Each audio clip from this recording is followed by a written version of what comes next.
आप सभी को सलाम। परमेश्वर आप सबको आशीष और बरकत दे, हम सबको आशीष और बरकत दे। जैसे हम खुदा के कलाम पर अपनी तवज्जो करते हैं, खुदा हमें अपने कलाम के जरिए से जो है वो बहुतायत से आशीष दे। और जैसे हमने खुदा के वचन में भी तारीफ सुनी है और हमारी जिंदगियों में भी तारीफ सुनी है कि किस तरह से परमेश्वर हमारा निगहबान रहा है इन गुजरे दिनों में, हम उसके बहुत ही शुक्रगुजार हैं। हमारा आज का पाठ जो है वो यकूब उसका पहला अध्याय है। हम यकूब उसके पहले अध्याय में जो है वो सीख रहे हैं। हमने देखा किस तरह से यकूब जो कि उसका प्रभु यीशु मसीह का स्टेप ब्रदर है, अपने आप को किस तरह से हलीम करता हुआ परमेश्वर का और प्रभु यीशु मसीह का दास कहता है।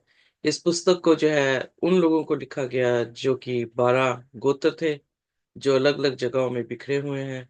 और उसने विश्वास और बुद्धि के बारे में जिक्र किया है, ट्रायल्स के बारे में जिक्र किया है, सब्र कैसे विश्वास को बढ़ाता है उसके बारे में जिक्र किया है, और अमीरता और गरीबता के बारे में हमने देखा कि materialistic it's not in order to how much you got material wealth, पर वो असली अमीर है जो खुदा के वचन को जानता है।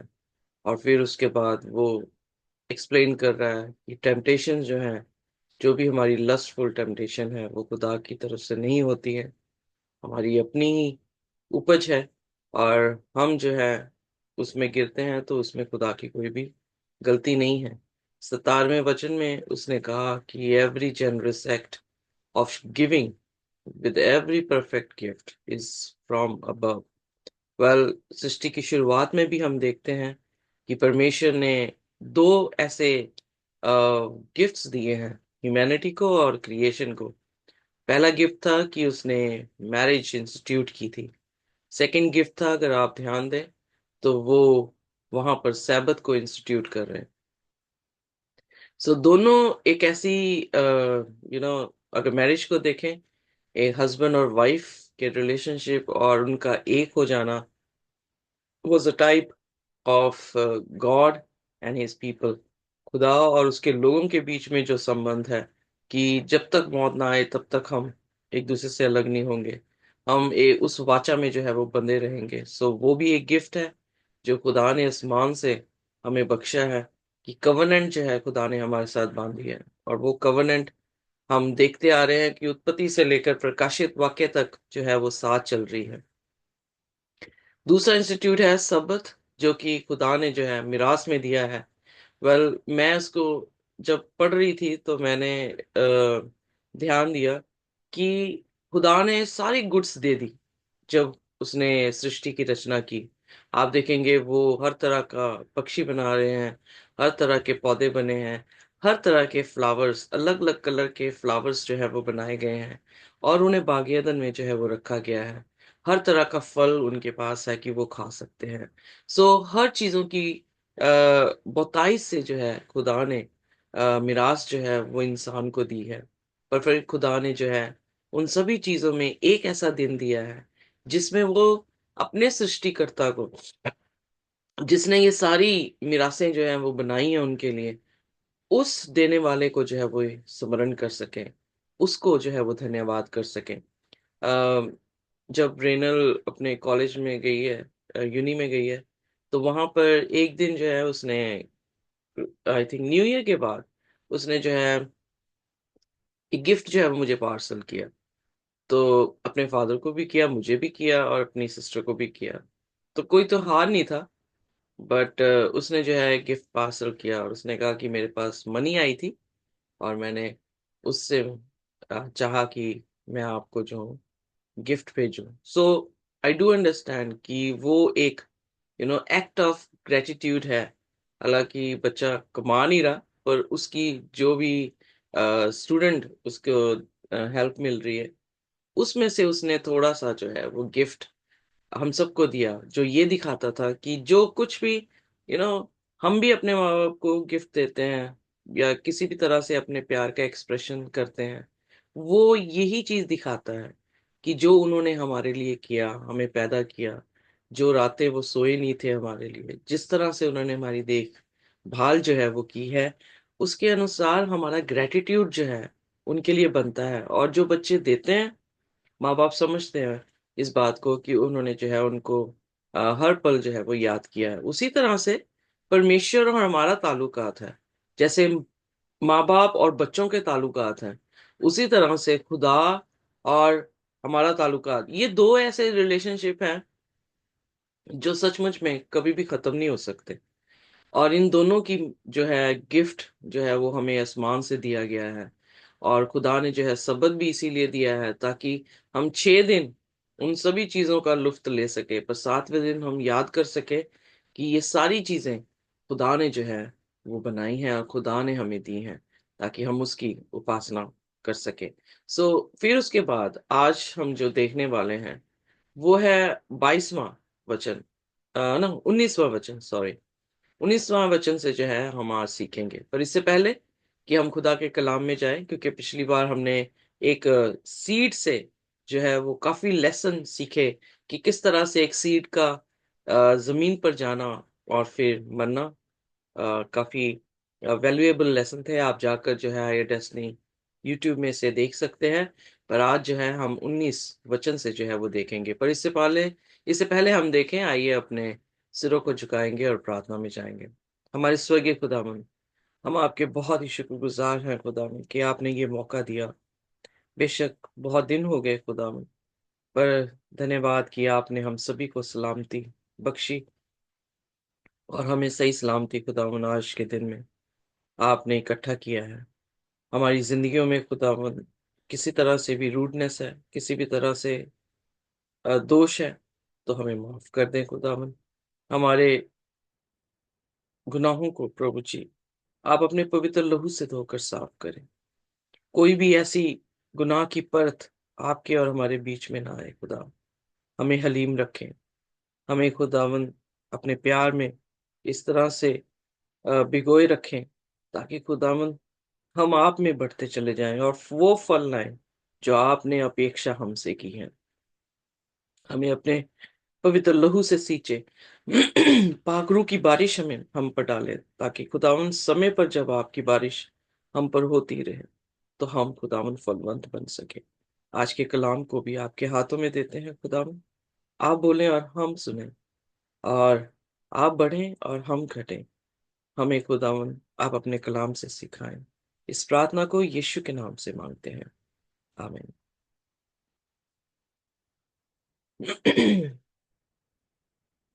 ओके, हाँ। आइए 19 वचन से जो है हम सीखेंगे। जी। हे मेरे प्रिय भाइयों, यह बात तुम जान लो, हर एक मनुष्य सुनने के लिए तत्पर और बोलने में धीर और क्रोध में धीमा हो। यहाँ पर जो कहा गया है ये एक बुद्धि की बात है, बिकॉज बड़ी बड़ी ऑर्गेनाइजेशंस में, स्पेशली जबकि मैं यूके की एनएचएस में काम करती हूँ, तो सबसे पहली चीज जो है हमें यही सिखाई जाती है एज अ नर्स और as a worker in a great organisation. दुनिया की जो बेस्ट ऑर्गेनाइजेशंस में से एक ऑर्गेनाइजेशन जो है वो एनएचएस है। तो वहां पे यही सिखाया जाता है कि we should be a good listener. ये कुदरती या माँ के गर्भ से हमें सीखने, या माँ के गर्भ से नहीं हमें मिलती है नेमत, बट हम इसे सीखते हैं। तो इसलिए यहाँ पर भी यकूब जो है बेशक हमारी बातें कर रहा है कि हमारे विश्वास की एंड्योरेंस के बारे में, फिर वो बात कर रहा है हमारे ट्रायल्स और टेम्पटेशन के बारे में। अच्छा गिफ्ट खुदा की तरफ से जो है हमें मिलता है। फिर यहाँ पर वो एक चीज जो है वो दे रहा है कि हर चीज खुदा ने हमें जो है वो दी है, पर बेशक जुबान भी दी है, पर उसका भी संतुलन या उसका भी बैलेंस होना, ये बैलेंस रखना जो है वो बहुत जरूरी है। जैसे आपके पास घर में जो है वो काफी चिली पड़ी होगी, पर क्या आप चिली तो नहीं खाते रहते ना, आप उसका बैलेंस रखते हैं। आप अपनी करी में भी जो है अगर इम्बैलेंस कर लेते हैं किसी भी चीज का, तो क्या होता है, हमारा पेट जो है वो खराब हो जाता है। हमारी लाइफ एक्चुअली देखा जाए तो बैलेंस पर है। हम ना इस एक्सट्रीम में जा सकते हैं ना उस एक्सट्रीम में जा सकते हैं। जैसे बहुत सारे लोग जो है वो एक्सट्रीम में जाते हैं अल्कोहल की, कि वो शराब जो है वो पीते हैं या सिगरेट जो है वो खूब पीते हैं, पर अल्टीमेटली क्या है, वो इम्बैलेंस उनकी लाइफ को क्या करता है, पैरिश कर देता है, खत्म कर देता है। पर जो इंसान अपनी बैलेंस लाइफ जीता है, वो दी बेस्ट है, क्योंकि हेल्थ में भी हमारे फ्रूट्स का होना, हमारे वेजिटेबल्स का होना, हमारे प्रोटीन्स का होना और कार्बोहाइड्रेट का होना, हर मात्रा में अगर ली जाए तो एक बैलेंस डाइट जो है वो बनती है। तो उसी तरह से जुबान भी जो खुदा ने हमें दी है, पर जुबान का कितना चलना है, वो दोनों एक्सट्रीम्स में, अगर बिल्कुल खामोश है वो भी गलत है, अगर बहुत ज्यादा बोला जा रहा है तो वो भी गलत है। सो उसका बैलेंस कैसे कर सकते हैं? When you are good listener, जब आप सुनेंगे ज्यादा और बोलेंगे कम। सो ये एक व्हाट यू कॉल इट, ये एक सीक्रेट है लाइफ का, एक विजडम का, कि वाइस इंसान जो है वो क्या होगा, वो बोलेगा कम पर सुनेगा ज्यादा। सो जब हम सुनते हैं, वी मेक आउट थिंग्स, कि हमें पता लग जाता है कि कौन इंसान किस इंटेंशन से बात कर रहा है, कौन किस टोन से जो है वो बात की गई है, और इन बातों से उसके दिल में जो ख्याल है उस इंसान के प्रति वो समझ आते हैं। सो इसलिए एकदम से अपना रिएक्शन अपने शब्दों में जो है, वो यहाँ पर यकूब जो है एक मसीही को सिखा रहा है कि एक मसीह होने के नाते हमें झट से कुछ भी अपना एंगर जो है वो जुबान पे लेकर आने की जरूरत नहीं है। हम उस एंगर को भी जो है वो रियलाइजेशन में लेकर जा सकते हैं कि ये गुस्सा क्यों आ रहा है, ऐसा क्यों है, और क्या ये खुदा की तरबियत है। जब हम इन चीजों को देखते हैं तो हमें पता लगता है कि ये खुदा की तरबियत नहीं है। सो इसलिए कह रहा, let everyone be quick to listen, slow to speak and slow to anger. अगर हम देखें तो गुस्से में धीमा कौन है? खुदा है। और अगर वो मसीहों को ये कह रहा है या यहूदियों को ये कह रहा है कि हम गुस्से में धीमे रहें, तो वो किसकी तरबियत देने के लिए कह रहा है? खुदा की। खुदा इतने देर से पाप जो है इस दुनिया में लोग करते जा रहे हैं, तो क्या वो एकदम से छटपटाया, एकदम से वो उन पर जो है क्रोध लेकर आ रहा है? कभी भी नहीं। हमने 7 चर्चेस रेवलेशन में देखा है, 7 चर्चेस में खुदा ने एकदम से जो है उन पर जजमेंट जो है वो नहीं दी है, खुदा उन्हें सुनता रहा है। इसीलिए मलाकी की पुस्तक उसका 3 अध्याय जब हम पढ़ते हैं तो वहां पर बहुत ही खूबसूरत तरीके से जो है वो लिखा है कि जब धर्मियों ने बातें की तो खुदा ने उनकी बातें जो है वो कान लगा के सुनी। सो खुदा जो है हमारी दुआओं को जो है वो सुनता है। Give me a minute, I will give you the verse.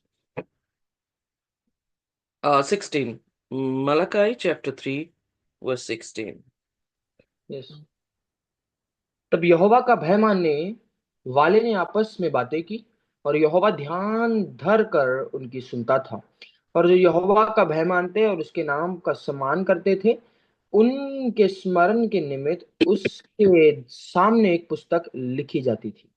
Okay, सो यहाँ पर जो है धर्मियों ने बात की, और खुदा क्या कर रहा है, हमारा एक एक शब्द बड़े ध्यान से सुनता है कि हम क्या क्या रहे हैं। इसलिए प्रभु यीशु मसीह ने कहा, जो मुंह के अंदर जाता है वो बाहर निकल आता है, और जो दिल से बाहर निकल रहा है वो क्या है, ज्यादा शरीर को क्या कर रहा है, डिफाइल कर रहा है, यानी तुम्हें अपवित्र कर रहा है। सो इसलिए जो ख्याल एकदम से आया और हमने जो है उस पर रिएक्शन वैसा ही दे दिया, तो दैट इज नॉट गुड। इसका मतलब ये है कि हम काफी डिस्टेंस में आ गए हैं खुदा के, कि हमने जो है इस तरह से रिएक्ट किया है। सो इसलिए हमें वापस खुदा के पास जाना चाहिए और खुदा से माफी मांग कर कहना चाहिए कि खुदा मुझे तू बदल। सो इसलिए क्विक टू लिसन, हमेशा लिसन करें, कि अगर इंसान कुछ कह रहा है तो उसको अच्छी तरह से सुना जाए, और ध्यान से बोले कि आप कोई ऐसी चीज तो नहीं बोल रहे हैं जिससे बोलने से जो है दूसरे इंसान के ऊपर जो है वो बुरा इम्पैक्ट पड़े। और धीमा गुस्से में रहें, जैसा खुदा की जो है वो फितरत हमें देखने को मिलती है। फिर 20वीं आयत में हम पढ़ते हैं। जी। क्योंकि मनुष्य का क्रोध परमेश्वर के धर्म का निर्वाहन नहीं कर सकता। सो यहाँ पर जो मनुष्य का क्रोध लिखा गया है वो परमेश्वर की धार्मिकता को उत्पन्न नहीं कर सकता। सो हमारा अननेसेसरी जो है, कई बार ऐसा होता है कि हम स्ट्रेस्ड होते हैं, हमारे पे प्रेशर होता है बहुत सारी चीजों का, पर हम उस पर निकाल देते हैं जिसका कोई ताल्लुक ही नहीं है उस बात से। So that is really bad. और ये हमारी फितरत है, इंसानी फितरत है कि हम ये चीज कर देते हैं। इसीलिए उसने कहा कि जो इंसानी गुस्सा है वो खुदा की धार्मिकता को प्रोड्यूस नहीं करता, क्योंकि हम ऑलरेडी देख चुके हैं कि खुदा का गुस्सा क्या था। उसमें भी प्यार था, उसकी जस्टिस में भी क्या है, प्यार ही नजर आ रहा है, नफरत नहीं नजर आ रही है। सो इसलिए इंसान की जो एंगर है उसमें क्या होता है, नफरत होती है। गुस्सा कैसे आता है, किसी के साथ खफा हो गया इंसान, या किसी के साथ उसकी कुछ चीजें जो है अटपटी सी लग रही हैं, और उस उन चीजों को नफरत इंसान कर रहा है, और फिर क्या हो रहा है, झट से गुस्सा जो है वो आ जा रहा है। सो इसी चीज को हमें जो है वो कंट्रोल करना है, क्योंकि मसीह जीवन ही ये है कि खुद ही का क्या करना है, इनकार करना है, और मसीह की क्रूस को उठाना है, और प्रतिरोज उसके पीछे चलना है। जब हम इस तरह से करते हैं तो हमारी जिंदगी में खुदा क्या करने लगता है, अपनी धार्मिकता को उत्पन्न करना शुरू करता है। इसलिए ये चीज, जो हमारा इंसानी गुस्सा है वो खुदा के गुस्से से बिल्कुल भिन्न है, क्योंकि खुदा का गुस्सा जो है वो आ, उससे वो क्या कह सकते हैं कि उससे वो अपने धर्मी जन को बचा रहा है। बट हम बचा नहीं रहे हैं, हम क्या कर रहे हैं, हम उल्टा कर रहे हैं, उनको मार रहे हैं। तभी यीशु मसीह ने कहा अपने भाई को मूर्ख ना कह, क्योंकि वो भी क्या है, किसके अंडर आ रहा है, तो उसको हत्या कर रहा है। हम मेंटली कर रहे हो किसी को अब्यूज, फिजिकली कर रहे हो, किसी भी तरीके से इमोशनली कर रहे हैं, स्पिरिचुअली कर रहे हैं, वी आर किलिंग देम। इसलिए कोशिश ये करें हमेशा काम रहें, गुस्सा ना करें, ताकि आप खुदा की तरबियत में जो है वो उन्नति जो है वो कर सके। उसके बाद 21वां वचन। यस। इसलिए सारी मलिनता और बैर भाव की और इसलिए सारी मलिनता और बैर भाव की बढ़ती को दूर करके उस वचन को नम्रता से ग्रहण कर लो जो हृदय में बोया गया और जो तुम्हारे प्राणों का उद्धार कर सकता है। आमेन। सो क्यों नम्रता जो है वो ही हमारे जीवन को या हमारे प्राणों को बचाती है। नम्रता किसका किसका किसका करेक्टर है या किसकी तरबियत है। बार बार यही हम सीख रहे हैं कि यीशु मसीह की जो है वो तरबियत है, और शैतान की तरबियत क्या है कि वो घमंड कर लेता है। राइट। यस। जब हम परमेश्वर के कलाम को पढ़ रहे हैं, हम कोई भी परफेक्ट नहीं है। किसी ना किसी टाइम पे हम सभी को गुस्सा आता है, किसी ना किसी टाइम पे हम अपने गुस्से में बेहद जो है वो क्या कहते हैं कि आउट हो जाते हैं और पाप भी कर देते हैं। ये किसी एक का नहीं है। हमें एज ए क्रिश्चियन हमें करना नहीं चाहिए। बट हम एज ए क्रिश्चियन अगर दूसरे भाई की तरफ या बहन की तरफ देखते हैं कि उसके पास इतना गुस्सा है, तो हमें भी अंडरस्टैंड करने की जरूरत है कि something going wrong with her. और इसलिए उस पर दोष लगाने की बजाय हमें क्या करना चाहिए, हमें उसे प्यार और ज्यादा करना चाहिए, ताकि जहां पर एम्प्टीनेस है, क्योंकि एम्प्टीनेस होने के कारण, चाहे वो भाई बहनों के प्यार की एम्प्टीनेस हो, चाहे खुदा के प्यार की एम्प्टीनेस हो, उसके कारण इंसान एजिटेट होता है। पर जब हम भी प्यार दे रहे हैं और खुदा के प्यार से प्यार दे रहे हैं, तो खुदा का प्यार भी उस व्यक्ति पे आ सकता है। तो उसकी सिचुएशन, उसका जो यू नो जो जो बैड इस टाइम पे उसका जो नेचर हुआ हुआ है वो चेंज हो सकता है। सो मीकनेस, जो इस टाइम गुस्से में है उसको भी कहा गया है, जो गुस्से में नहीं है या जिस पे गुस्सा किया जा रहा है उसको भी कहा गया है कि हमें मीकनेस अपनी दिखानी चाहिए। जैसे खुदा के वचन में लिखा है वैसे ही अपनी जिंदगी में ले लेना चाहिए। और वो हमें क्या करेगा, अब सपोज करें कि आप गुस्से में हैं और मैं भी गुस्से में बोल दूं, तो क्या मसला कम होगा या मसला बढ़ जाएगा? इंक्रीज बढ़े। बढ़ जाएगा। पर अगर बाई चांस आप गुस्से में हैं और मैं चुप हो जाती हूँ और आप बोलते जा रहे हैं, मैं सुन लेती हूँ, तो मसला जो है वो बढ़ने की बजाय क्या हो रहा है, कम हो सकता है। या मैं उस जगह को छोड़ के चले जाती हूँ। सपोज करें हमें यही सिखाया जाता है कि अगर हमारा कुलीग जो है वो गुस्से में आ गया किसी भी तरीके से, और वो पब्लिकली जो है वो शाउट करने लग गया, तो उसे स्टॉप करना कि पब्लिकली नहीं, let's go to the room, हम एक कमरे में जाते हैं, विल सॉर्ट थिंग्स आउट। पर अगर बाई चांस वो नहीं सॉर्ट करना चाह रहा, तो just leave that place so that वो क्या हो जाए, काम डाउन हो जाए। क्योंकि अगर आपके देखने से वो इंसान खिंच रहा है, तो फिर अपनी शक्ल मत दिखाएं। और अगर आपके कुछ बोलने से वो खिंच रहा है, तो आप बोलना बंद कर दें। ओके। सो जो भी चीज ट्रिगर कर रही हो उस इंसान को और भड़कने के लिए, उस चीज के लिए आप क्या हो जाए, खामोश हो जाए। सो ऐसे करने से जो है हम मसलों को जो है वो सुधार सकते हैं, बनिस्बत की हम बिगाड़ दें। सो इसलिए यकूब जो है हमें प्रोवर्ब्स नीति वचन दे रहा है, यहाँ हमें सीखने को बता रहा है कि हम सिर्फ खुदा के वचन को सुनने वाले नहीं, खुदा के वचन को मानने वाले जो हैं वो बने, जो कि 22वीं आयत में बोलता है। आइए पढ़ते हैं मेरे साथ। जी। परंतु वचन पर चलने वाले बनो, और केवल सुनने वाले ही नहीं जो अपने आप को धोखा देते हैं, क्योंकि ओके। जो। ऑलराइट। सो कह रहा है कि डूअर्स ऑफ द वर्ड, यानी हम प्रचार सुन के तो आ जाते हैं, पर जो प्रचार पे चल रहा है वो अपने आप को डिसीव नहीं कर रहा। पर जो सुनकर प्रचार पे नहीं चल रहा है, वो अपने आप को क्या कर रहा है, अल्टीमेटली डिसीव कर रहा है। कैसे डिसीव कर रहा है? सपोज करें कि अगर मुझे ये कहा जाए कि भूकंप आने वाला है एल्सबरी में, और मैं जो हूँ सुन लिया, और मैं कोई एक्शन नहीं ले रही हूँ, और उन्होंने इतला किया कि यहाँ से खाली कर दिया जाए घर और आप चले जाएं। वेल इनफैक्ट ऐसा हुआ भी है। लाइव एक स्टोरी जो है मैंने सुनी थी जब मैं छोटी थी, कि एक जगह पर जो है वो लावा फूटने वाला था, और इतला कर दी गई कि लावा जो है वो बर्स्ट होने वाला है, आप इस जगह को खाली कर दें। तो एक वहां पे जन जो है वो जा नहीं रहा, वो कह रहा कि खुदा जो है मुझे बचाएगा। अब क्या ये वाइस वाइस डिसीजन था, क्या अनवाइज डिसीजन था? अनवाइस। अनवाइज डिसीजन था। और इनफैक्ट उस कहानी में आगे जब जाते हैं, वो इंसान सच में मर जाता उसमें। हेलीकॉप्टर भी आ रहा है, उन्हें कही जा रहा है, अब बैठ गया, लावा फट गया है, हेलीकॉप्टर जो है उसकी जगह पे आया है और उससे कह रहा है रस्सी को पकड़ ले, हम तुझे उठा लेंगे। तो वो बोल रहा है कि नहीं, खुदा जो है वो मुझे बचाएगा आगे। तो खुदा तो ऑलरेडी भेज रहा है ना लोगों को बचाने के लिए।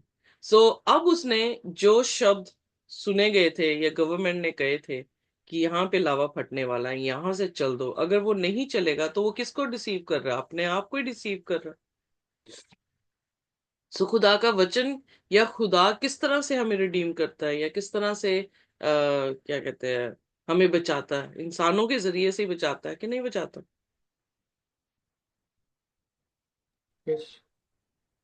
सो यहाँ पर खुदा जब इतनी यकूब जो इतनी चीजें जो है वो बता रहा है, तो उसने एक चीज, एक स्टेटमेंट जो है वो बड़ी पावरफुल दी है, कि अगर तुम सुनकर उस पर नहीं चलते हो, तो तुम अपने आप को धोखा दे रहे हो, क्योंकि तुम खुदा के बीच में क्या कहते हैं, अच्छा नहीं कर रहे हो। क्योंकि मैं आगे की वर्स जो रिपीट नहीं करना चाह रही, वो पढ़ के हम जो है उस पर जाएंगे। आइए पढ़ देते हैं 23वीं आयत।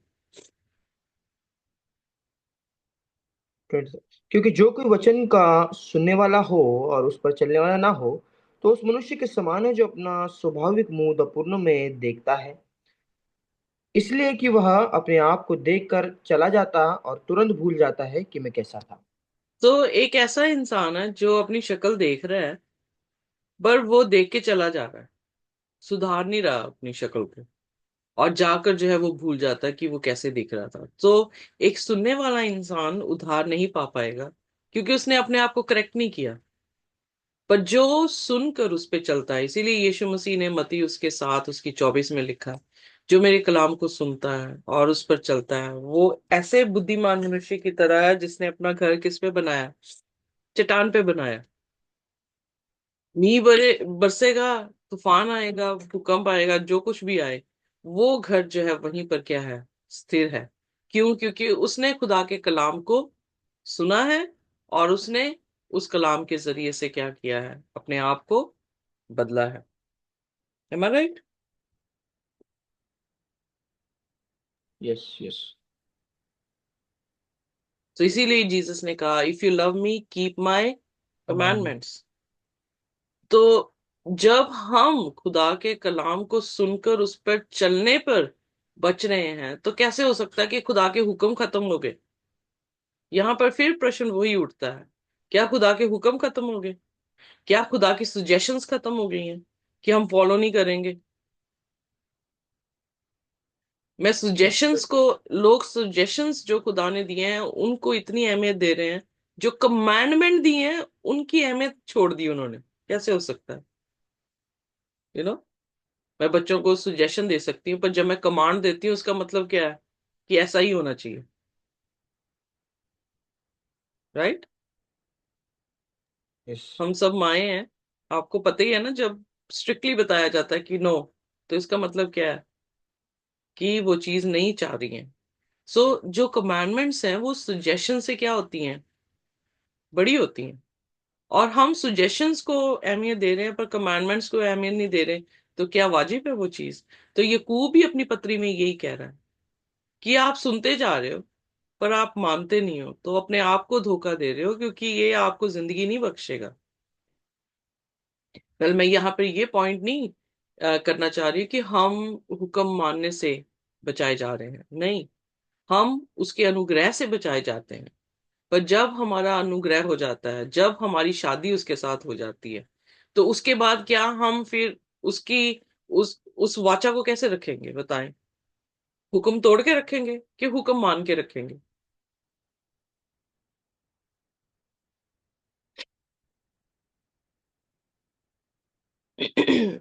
बोलें प्लीज। मानकर। वो तो सिर्फ जवेद बोल रहा, बाकी सब चुप है।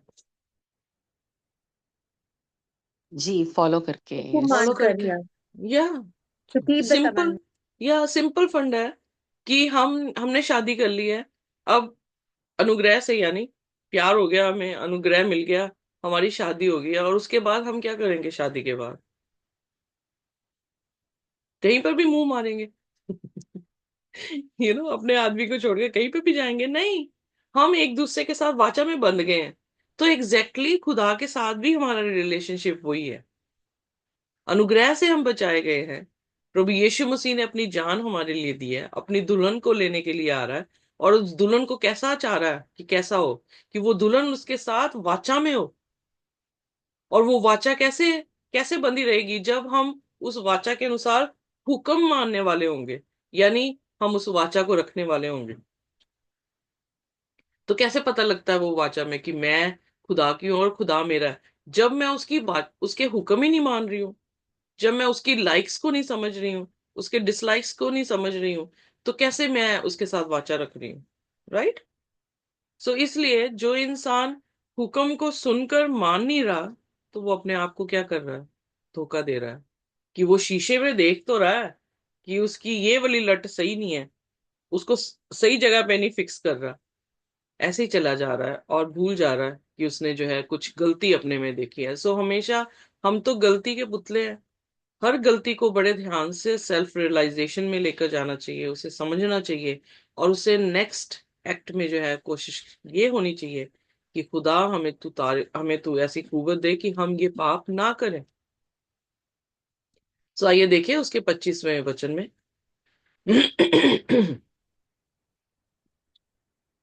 पर जो व्यक्ति स्वतंत्रता की सिद्ध व्यवस्था पर ध्यान करता रहता है वह अपने काम में इसलिए आशीष पाएगा कि सुनकर भूलता नहीं पर वैसा ही काम करता है। Amen। यहाँ पर जो है स्वतंत्रता के हुक्म के बारे में जो है उसने बोला। हमने जब गलीतियों की पुस्तक पढ़ी थी, तो गलीतियों की पुस्तक में पौलुस जो है स्वतंत्रता के हुक्म के बारे में जो है उसने जिक्र किया, क्योंकि उसने बाद में ये कहा कि हम जो हैं आजाद कर दिए गए हैं, अब हम दोबारा से पाप में ना पड़े। I five forgot the five verse verse. One. Sorry. 5 verse 1। या ये तो मेरी पेट वर्स रही है ना, क्योंकि मैंने काफी किया है। पर गलेतियों में जो है एक और वर्स है जो उसने लॉ ऑफ लिबर्टी के बारे में बोला है। Law of liberty, let me just have a look. So यहाँ पे भी वो कह रहा है कि लॉ ऑफ लिबर्टी। सो बहुत सारे लोग सोचते हैं लॉ ऑफ लिबर्टी मतलब हुक्म से हम आजाद हो गए, मतलब हुक्म हम पर जारी जो है वो नहीं है। बट लॉ ऑफ लिबर्टी जो है इसके बारे में बात नहीं कर रहा कि हम हुक्म से आजाद हो गए। खुदा ने एक ऐसा हुक्म दिया कि उसने अपना इकलौता पुत्र दे दिया। वो भी हुक्म ही है ना, उसने अपना इकलौता पुत्र दिया और उसने हमारे लिए जान दी। जो कोई उस पर विश्वास करेगा वह नाश नहीं होगा, बल्कि क्या होगा, हमेशा का जीवन पाएगा।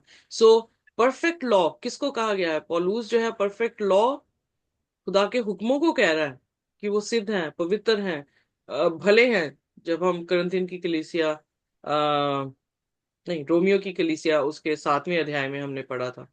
सो खुदा के हुक्म परफेक्ट हैं और वो हमें लिबर्टी देते हैं, वो हमें प्रिजर्व करते हैं। पर ये उन्हीं के लिए आशीष बनती है जो सुनकर छोड़ नहीं देते, बल्कि सुनकर क्या कर रहे हैं, उस पर एक्ट कर रहे हैं। सपोज करो अगर आप अनुग्रह से बचाए गए हैं, अगर यीशु के वचन में लिखा कि जो विश्वास करे बपतिस्मा ले उसका उद्धार होगा, तो सॉरी, तो इसका मतलब क्या हो रहा है? अगर मैं विश्वास करूं और मैं बपतिस्मा ना लूं तो क्या मैंने हुक्म को पूरा किया? नहीं। नहीं। एग्जाम्पल, अगर मैं किसी से प्यार कर रही हूँ और मैं शादी नहीं कर रही, तो क्या मैं उसकी विहायता या उसकी वाइफ बन सकती हूँ? नो। मैं प्यार करती रहूं, पर अल्टीमेटली मुझे खुशी या मुझे हक कब मिलता है? जब मैं उसकी वाइफ बनती हूँ, राइट? अगर बाई चांस मेरी मेरी शादी किसी और के साथ है और मैं किसी और के साथ संबंध रख रही हूँ, तो क्या मैं उसकी वाइफ हो सकती हूँ जिसके साथ मैं एक्स्ट्रा मैरिटल अफेयर कर रही हूँ अपना? नहीं। नहीं। सो क्या वो मुझे वाइफ बना सकता है अपनी? नहीं बना सकता। ओके। नहीं। अब सपोज करें आप किसी के साथ हैं और आप किसी को पसंद करते जा रहे हैं और आप कहते हैं मैं तो इसको बहुत प्यार करती हूँ, तो मैं उसकी तो बेहायता बनी ही नहीं। तो उसी तरह से हुक्म जब मैंने नहीं माना है, तो मैं अल्टीमेटली उसकी बेहायता नहीं हूँ, मैं उसकी चर्च नहीं हूँ, मैं उसका पवित्र कलीसिया नहीं हूँ। सो हुक्म मानना जो है वो बर्डन नहीं है। हुक्म मानना डूज एंड डोंट्स नहीं है। हुक्म मानना मतलब आपका इश्क है किसी व्यक्ति के साथ, और आप उस इश्क में एक वाचा में बन रहे हैं, और फिर उस इश्क में ही आप उसके साथ मगन हैं। जहां वो जा रहा है बस वहां आप जा रहे हैं। अब रूथ अपनी सासू माँ को क्या कह रही थी? जो तेरे लोग हैं वो मेरे लोग हैं, जो तेरा परमेश्वर है वो मेरा परमेश्वर है। ऐसा क्यों था? एक बहू कभी देखी है किसी सास को इतना प्यार करते हुए? सो मोहब्बत ही है ना जो उसको ज्वाइन कर रही है। किसी किसी भी दुनिया के किसी कोने में देखे आप, बहू और सास के जो है इतना बड़ा मिलाप नहीं देख सकते जो बाइबल पोर्ट्रे कर रही है रूथ और नयोमी के बीच में। रूथ बूढ़ी औरत है जो खुदा के कलाम को जानती है। सॉरी, नयोमी बूढ़ी औरत है जो खुदा के कलाम को जानती है। रूथ जवान औरत है जिसने खुदा को चुना है। It's like Old Testament New Testament kissing each other.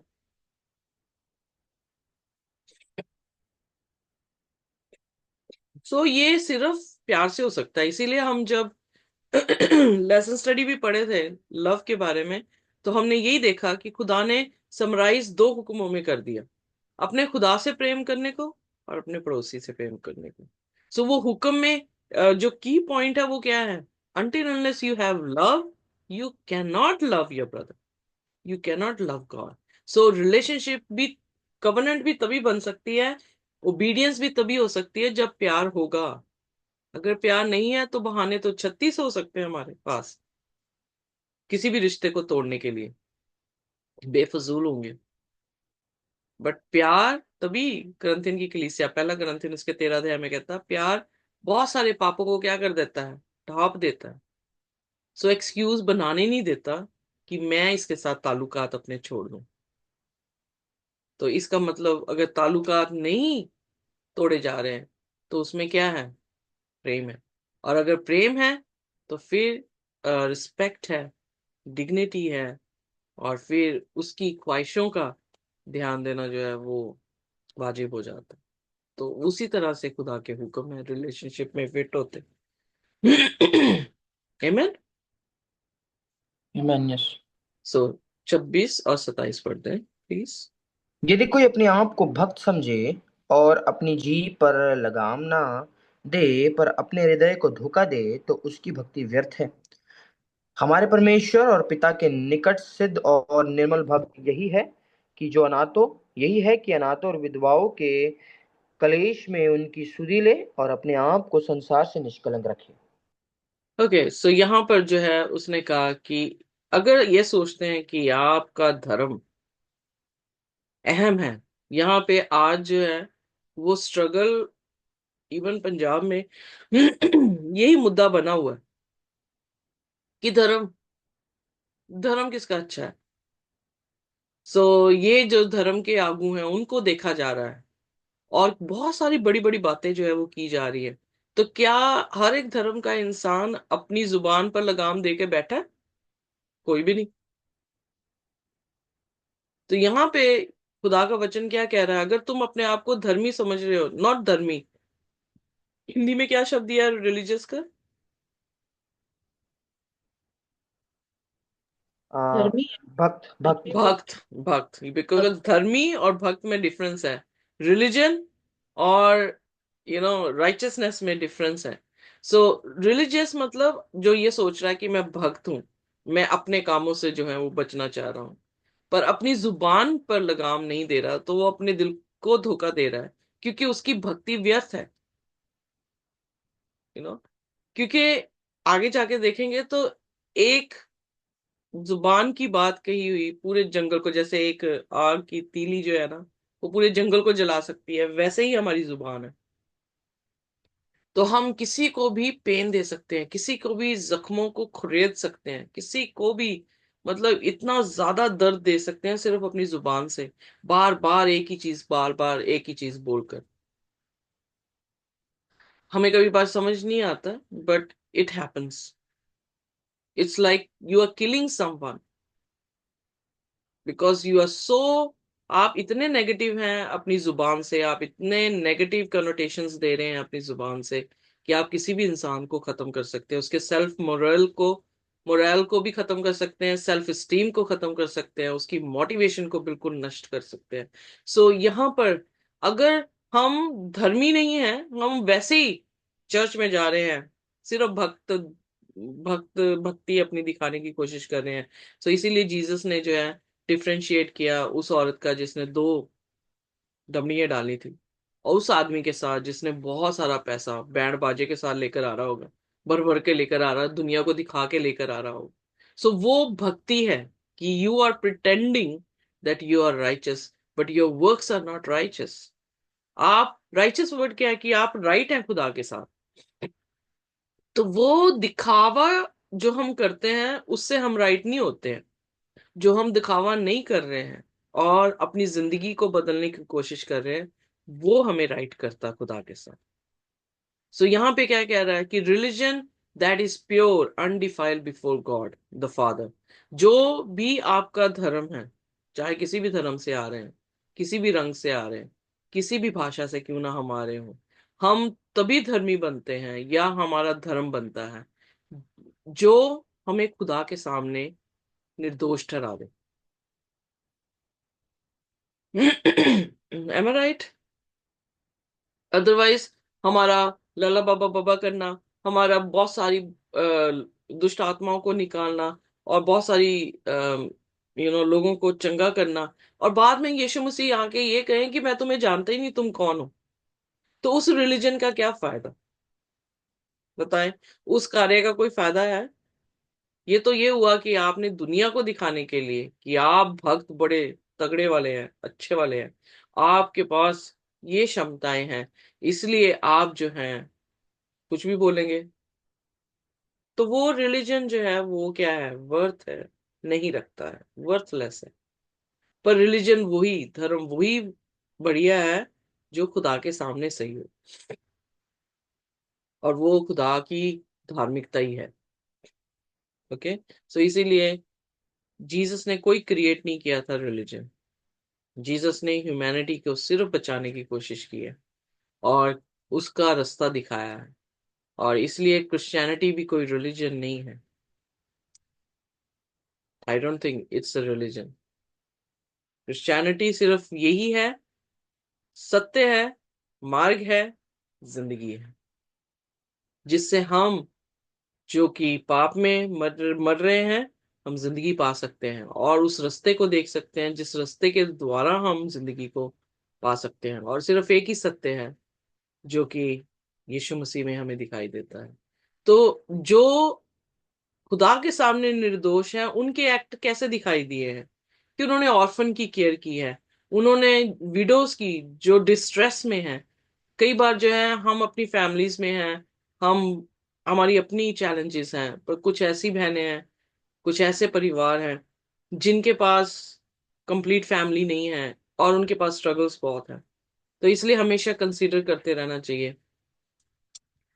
कि अ, आप जो हैं कंसीडर करते रहें उन लोगों को, उनको स्पेशली ज्यादा केयर दें, क्योंकि वो डिस्ट्रेस हैं, उनके पास कोई अपना नहीं है।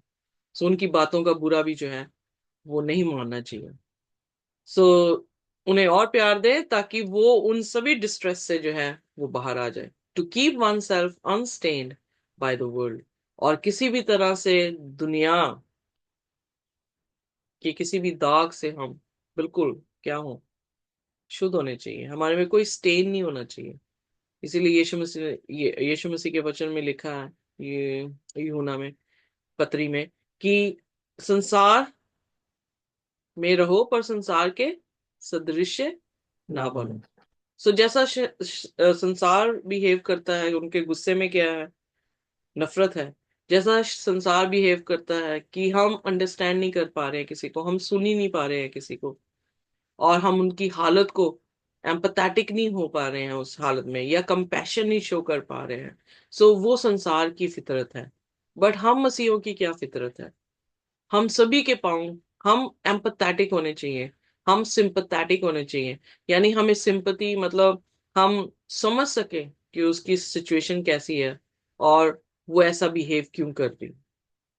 Are you getting me? So इसी को वाइज कहा गया है।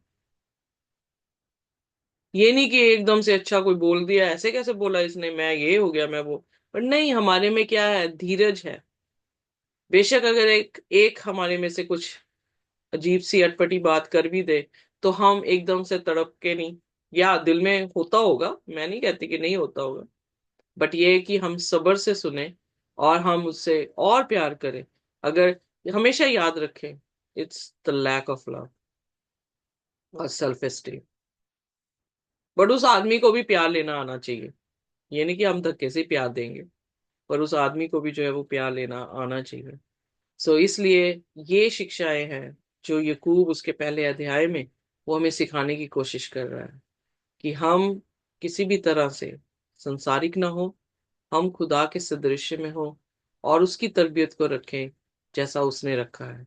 और जो इंसान खुदा के वचन को सुनकर मानता नहीं है, वो अपने आप को धोखा देता है, क्योंकि खुदा का वचन मानने से ही जिंदगी प्रदान करता है। जैसे एक साबुन बिना रगड़े आपको साफ नहीं कर सकता है, चाहे आप साबुन की फैक्ट्री में जाके बैठ जाएं, उसी तरह से खुदा का वचन जब तक कार्य में नहीं आता है। और इब्रानी उसके 11 अध्याय में जितने भी विश्वासियों का जिक्र आया है, उन सभी विश्वासियों के बारे में यही कहा गया है कि उन्होंने विश्वास किया और उन्होंने ऐसा किया।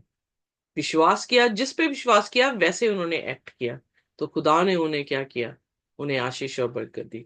सो इसलिए ये बात हमेशा याद रखें कि खुदा की आशीष उन लोगों पे है जो उसके कलाम को सुनते हैं और उनको मानते हैं, और उन्होंने अपना घर किसी भालू पर नहीं बल्कि चट्टान पर बनाया है, और हर परेशानी में वो खुदा का दास हमेशा खड़ा रहेगा। खुदा में आशीष और बरकत दे। और इस कलाम पर भी जो हमने सीखा है, महज एक सिर्फ सुनना ना हो, बल्कि हमारे काम इस कलाम के अनुसार हो, और हमेशा हम चाहे गिर भी जाएं, घबराना नहीं, फिर उठें, खुदा से माफी मांगे, अपने भाई से माफी मांगे, और फिर चलना शुरू करें।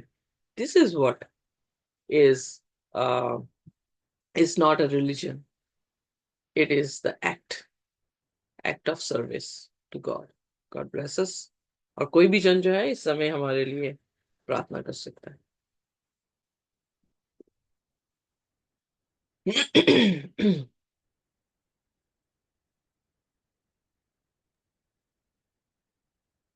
प्यारे परमेश्वर, धन्यवाद करते हैं उस कलाम के लिए तूने दिया प्रभु जी।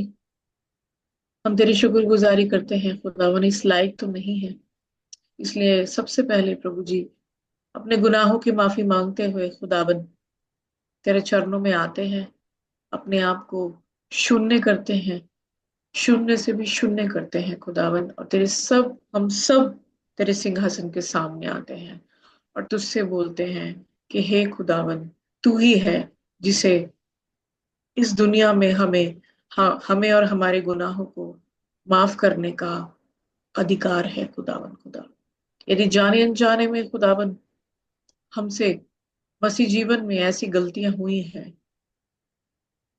या अभी चल रही हैं खुदावन, हमें नहीं पता खुदावन, जाने अनजाने में भी, तो खुदा हमें माफ करें खुदावन। आए खुदावन, तू वो खुदा है जो हम सब पे रहम करता है। हम सब बेटे बेटियां तेरे चरणों में आते हैं और इस कलाम के लिए तेरी शुक्रगुजारी करते हैं, क्योंकि तो वो खुदा है जो तूने हमारे पापों के अनुसार हमसे बदला नहीं लिया। उदयाचल से लेके अस्ताचल तक तूने हमारे गुनाह इतने हमसे दूर कर दिए। हम तेरी शुक्रगुजारी करते हैं कि तू हमारी दुआओं को सुनने वाला और हमें बख्श देने वाला परमेश्वर है। आए कादर मुकलद खुदा, अब्राहम, इज़ाक और याकूब के परमेश्वर, प्रभु हम दुआ मांगते हैं कि आपका वचन कहता है मांगो तो मिलेगा। प्रभु, हम ये मांगते हैं कि हम इस कलाम में बढ़ते चले जाएं, और प्रभु हमें वो ताकत, हिम्मत और बल और बुद्धि और कंसंट्रेशन दे प्रभु, ताकि हम इस कलाम को पढ़ते चले जाएं, और प्रभु ताकि प्रभु जी हम किसी और की जिंदगी को तो बाद में खुदावन, अपने आप को परमेश्वर बदलें, और तब हम दूसरों को प्रभु जी बताने के लायक बन सके खुदा। क्योंकि प्रभु जी हमारे अंदर बहुत कमियां हैं खुदावन, और हर दिन हम गुनाह करते हैं, इसलिए खुदावन हम हर पल अपने गुनाहों की माफी मांगते हैं। आज जो कुछ हमने सीखा खुदावन, ये हमारे जिंदगियों में प्रभु, ये वचन, ये कमांडमेंट्स, हम इसे अपने जहन में और अपनी रूह में बसा ले, ताकि खुदाबंद खुदा हम जाने अनजाने में भी परमेश्वर आपसे दूर ना होने पाए। क्योंकि आपका वचन कहता है जो डाली मुझसे जुड़ी रहती है वो फल लाती है, और तुम मुझसे जुदा होकर कुछ नहीं कर सकते। यस लॉर्ड, आपका वचन देधारी तलवार है। आपका वचन सनातन काल का परमेश्वर का वचन है जो कभी भी टलेगा नहीं। आसमान और जमीन टल जाएंगे, तेरे वचन कभी नहीं टलेंगे। आए खुदावन, हम तेरी शुक्रगुजारी करते हैं। हम सभी को प्रभु जी आप ब्लेस करें, सभी को पिता पुत्र पवित्र आत्मा के नाम से ब्लेस करते हैं। खुदा बाप, तेरे लहू से, तेरे बदन से, तेरी पवित्र आत्मा से हम बांधते हैं, जबकि ये इस सप्ताह का आखिरी दिन है खुदावन, और हम सबद के लिए तैयार होते हैं खुदावन। और प्रभु जी नेक्स्ट वीक के लिए, और प्रभु जी कल के दिन के लिए भी हमें तैयार कर प्रभु जी, ताकि प्रभु जी हम तुझ में बने रहें और तू हम में, क्योंकि तेरा वचन कहता है कि तुम मुझ में बने रहो। तेरी शुक्रगुजारी कि तू हमारी दुआओं को सुनता है। सभी छोटे बड़ों को, बच्चों को, हम उम्रों को, और सभी बहन भाइयों को, बड़े बुजुर्गों को, सभी को प्रभु जी हम बहुत आयात से ब्लेस करते हैं। और प्रभु जी वी आर सो ब्लेस्ड प्रभु, हम we are so blessed also Lord, के हम तेरे वचनों को सुन पाते, समझ पाते और जान जान पाते हैं खुदा। और हमें तैयार कर प्रभु। यस मास्टर, तू दया कर, फजल कर और अपने नाम की महिमा ले। यस्सु के नाम से मांगते हैं। आमीन, आमीन। Thank you very much. खुदा हमें आशीष और बरकत दे, और खुदा की शांति और उसका अनुग्रह हमारे साथ जब तक कि वो दोबारा ना आ जाए इसी तरह से बना रहे। आमीन। आमीन। आमीन।